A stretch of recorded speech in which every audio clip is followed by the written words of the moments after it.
Hello, and welcome to SOE-TV, that's School of Education TV.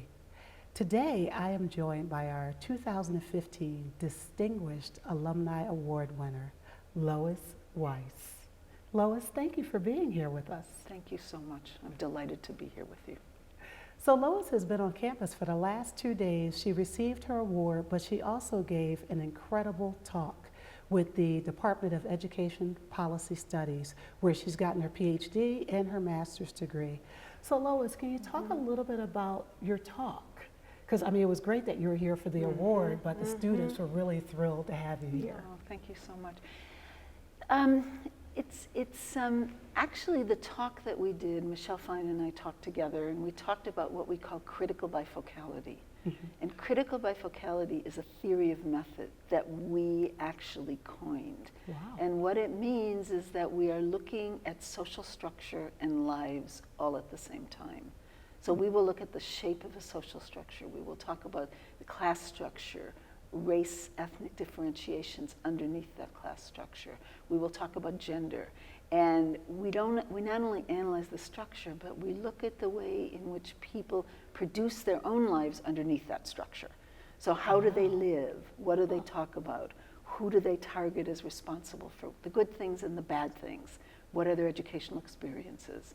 And we ask that we weave those two things together all at the same time. And actually, that's much more difficult than it sounds. Well, no, it actually sounds very complex and difficult. So you mentioned that you and Michelle Fine coined that phrase. Yes.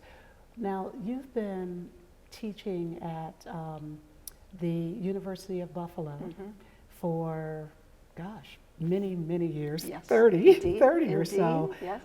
Along your trajectory, when did that come to you, that complex thinking?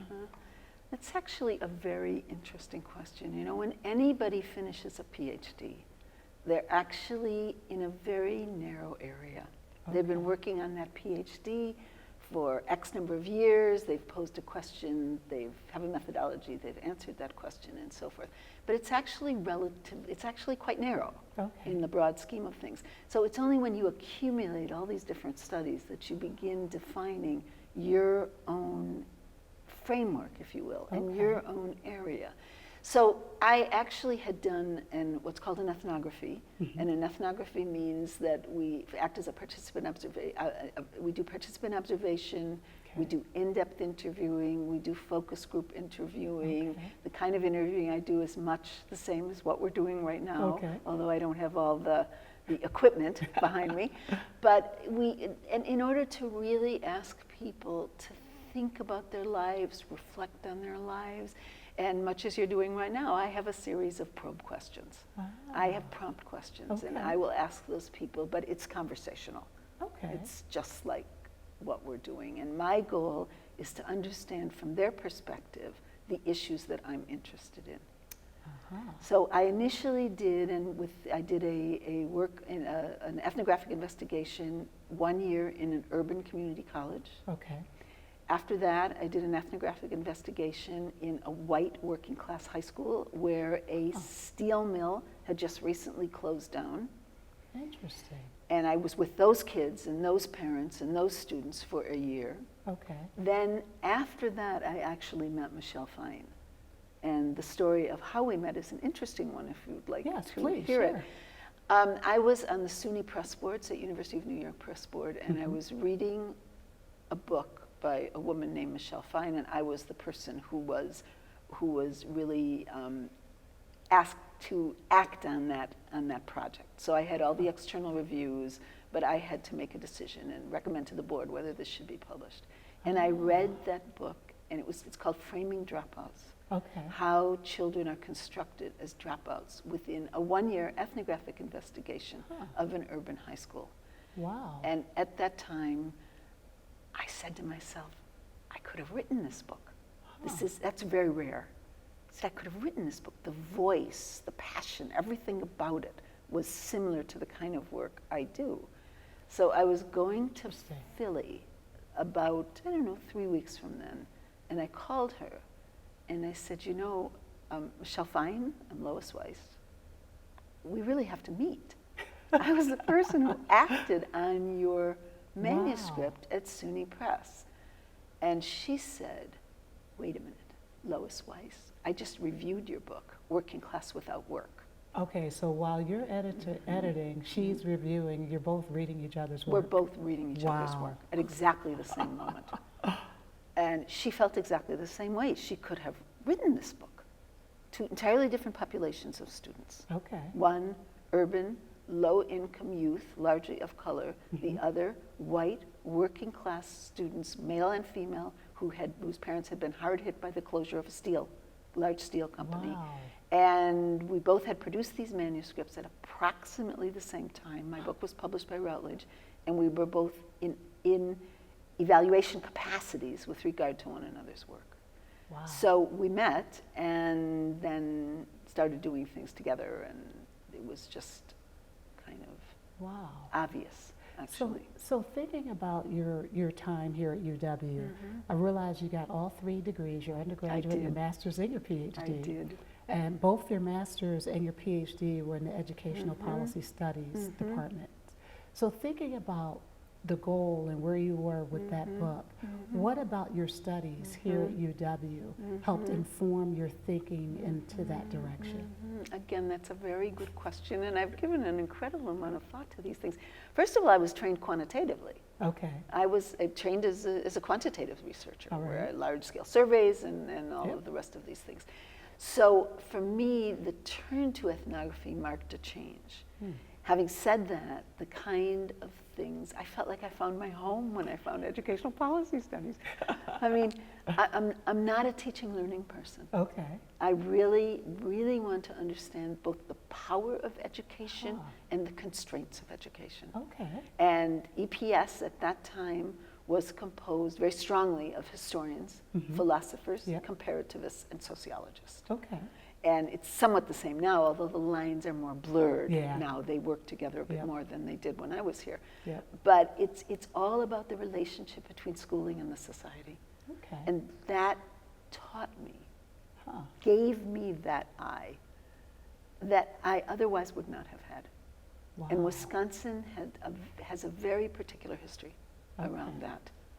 And really was able, and these people dug deep. Okay. They did the deep research, but they also did the deep and important theorizing around those relationships. So they absolutely set, I mean, I couldn't have said that when I was here at this time. But well, it's your growth, the it's my growth. And really you embodying what you've learned and making it your own. Exactly.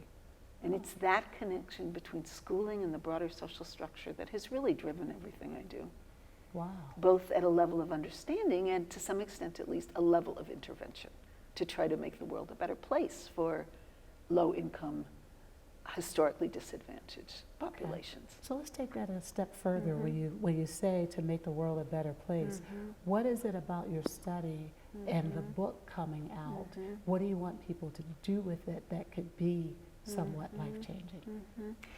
Let me just take the recent book that I wrote with 2 of my former PhD students, and that's Class Warfare, Class, Race, and College Admissions in Top-Tier Secondary Schools.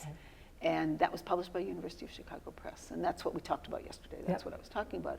And, you know, there's a lot of press out there that constructs parents, especially, of relatively privileged people, not the top 1%. That's an entirely different group of people. That's a whole different group of people.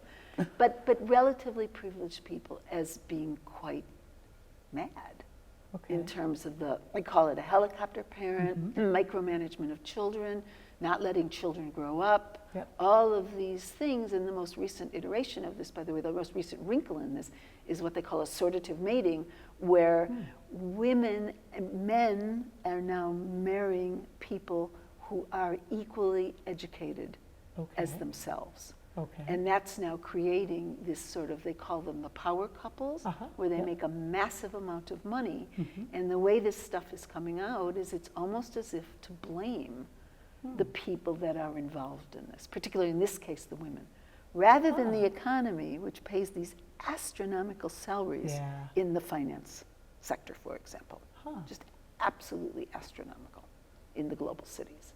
Interesting. So And my goal, and I was really interested in this, in the high school to post-secondary transition, and how it is that in schools people were preparing to go to college, and not so much the courses they took, although that too, but really what was the process of entering college like now. Okay. And it's a very, very complicated process, which is totally unlike anything that existed longer than I marketed about 14 years. 14 years ago. It's completely different now. And is it different because you have these power couples that have come together and understand the importance of education? Or is it the way the students have been, I don't know, trained to think about education? What would you say is making it different? I would say that these power couples that they're talking about are a consequence of exactly the positioning for higher education. We were in 3 schools for that particular study. This was the first time I ever studied privileged populations. 2 of them were with my team, 2 of them were National Association of Independent Schools. Schools. They were private institutions, not secular. And one of them was an affluent third-ring suburban public. And what was going on is that the parents and the students and the school as a whole was really spending 2 years on the college admissions process, just the admissions process. 2 full years. You start by attending meetings in those kinds of schools when you're a junior in high school. Then you work with your counselors to select schools. Then you tour those schools. Then you apply to those schools. You narrow the list and apply. It's a very, very long process. Then once you get in or are waitlisted or rejected, you do another round of tours. That's all these groups that you see on all these campuses, you know, with parents and students. It's all part of this process. And it's become very arduous and extremely stressful. And the chances of getting into particularly located institutions are lower and lower and lower. So thinking about the work you've done with Michelle Fine and the complexity and the breadth of work that you've done during your career and you continue to do, what do you tell your graduate students as they're thinking about their studies and the breadth? Because it seems that you're pretty actively writing books and doing research, but yet you're also a professor. So you're sort of balancing both. So what are you imparting with your students? I mean, graduate students, PhD students are pretty much part of the academic and scholarly communities that they're in. So when they take courses from people, those are the frameworks they're learning. They're exposed to a wide breadth of frameworks, but they hear the most discussion on certain kinds of things. And generally speaking, the students will locate their questions in these broader conversations. Now, it's not just me.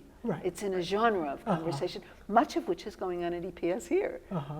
I was laughing yesterday. I met with a group in the morning of PhD students. They could have been my students.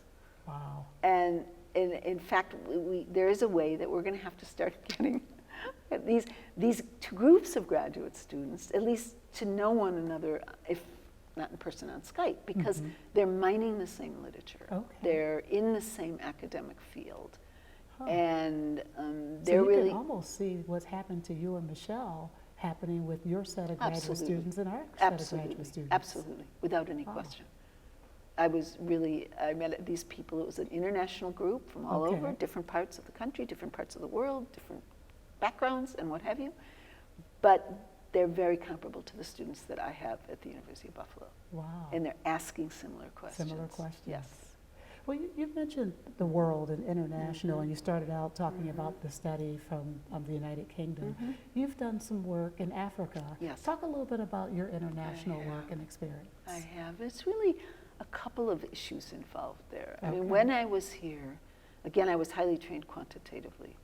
And there was a major framework. I mean, you're exposed to the frameworks that are current, right? There was a major framework called modernization theory. It was attitudinal modernization. So I actually designed a study that took me to West Africa. I lived in Ghana, and there was money back then. So I actually lived in Ghana for quite a while. And I was by myself, so I didn't have responsibilities to anybody else. So I really did live there. And it was living overseas, and that was a highly quantitative study of the relationship between secondary education and the production of modern attitudes and what have you. But the real important point is not that study, but rather I became through living in that country so extensively and deeply. And I was never the same person again. I had global sensibilities. I no longer saw America as just America. America was in relation to the rest of the world. And that has only become more the case. We cannot understand why poor kids fail in schools in America unless we understand the new global economy and the positioning work that's going on all over the world. So interesting. Having learned that, do you advise your graduate students to have an international experience? I would love every single one of our graduate students to have an international experience. It just makes one less parochial. I think that's a critically important thing. Now, having said that, not everybody can afford to do what I did. There aren't the same kind of grants around. Not everybody's interested or has personal circumstances that would allow that. But what has happened is that the graduate students in many of the social sciences now come from all over the world. And that's a very positive thing in terms of the discussion, so that questions of college access are not just about America, but they're about the world. And questions about civic culture and responsibility are not just about the U.S. This is going on in a lot of places. So it's not the same as living overseas, but it puts our problems, our questions in conversation with global questions. And they are global questions. Yeah, they are. They're just questions of race and ethnicity, and to a lesser extent in the United States, religion, but certainly elsewhere. It's predominant. Certainly. So all of those questions of dominance and dominant cultures, this is happening everywhere. And when you have all these different people in the room, from different parts of America, different kinds of socioeconomic, racial, ethnic backgrounds, different genders, sitting in a room from varying countries, that's a really good thing. That's why so much of corporate America absolutely supports race-conscious admissions at colleges. The corporate sector is the biggest supporter of that. The second is the university and college sector. I didn't realize that. Yes, because corporate America has to have people who can get off a plane. They do or do not speak the language. I would have to say that's a relatively new 20 to 25-year phenomenon. Yes, it is. Because up until that point, the U.S. thought it didn't need to engage, that people